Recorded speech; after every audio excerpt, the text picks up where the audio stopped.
मला पटत नसतील. काही असो, पण इंदोरीकर हे सगळ्यांना माहिती आहेत. आणि त्यात इंदोरीकर महाराजांच्या कन्येचा साखरपुडा 4 नोव्हेंबरला पार पडला. अतिशय थाटामाटात पार पडलेल्या या साखरपुड्याची सोशल मीडियावर भारी चर्चा रंगली.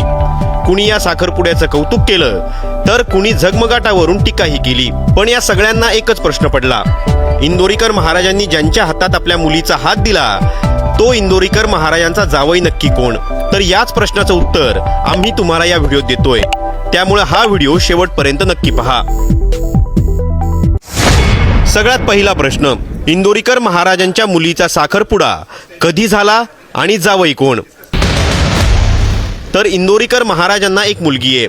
तिचं नाव ज्ञानेश्वरी, जी उच्च शिक्षित आहे. पुण्याला शिक्षण झालं. तर इंदोरीकरांचा जावईही पुण्याचाच. त्याचं नाव साहिल चिलाप. तोही मूळ पुण्याचाच. जुन्नर तालुक्यातलं काटेडे येणेरे हे त्यांचं मूळ गाव. पण सध्या नवी मुंबईत राहतो. नवी मुंबईत ट्रान्सपोर्टचा बिझनेस आहे, ज्यात शेकडो गाड्या आहेत. वडिलांचं नाव सुनील, तर आईचं नाव मनीषा. ज्ञानेश्वरी आणि साहिल यांचा साखरपुडा हा संगमनेरमध्ये झाला. इथल्या वसंत लॉन्समध्ये हा कार्यक्रम पार पडला, ज्याला अनेक राजकीय नेत्यांनी हजेरी लावली. पण तिथंही इंदोरीकर महाराज अतिशय साध्या पेहरावात पाहायला मिळाले. खरं पाहायला गेलं तर इंदोरीकर महाराजांचं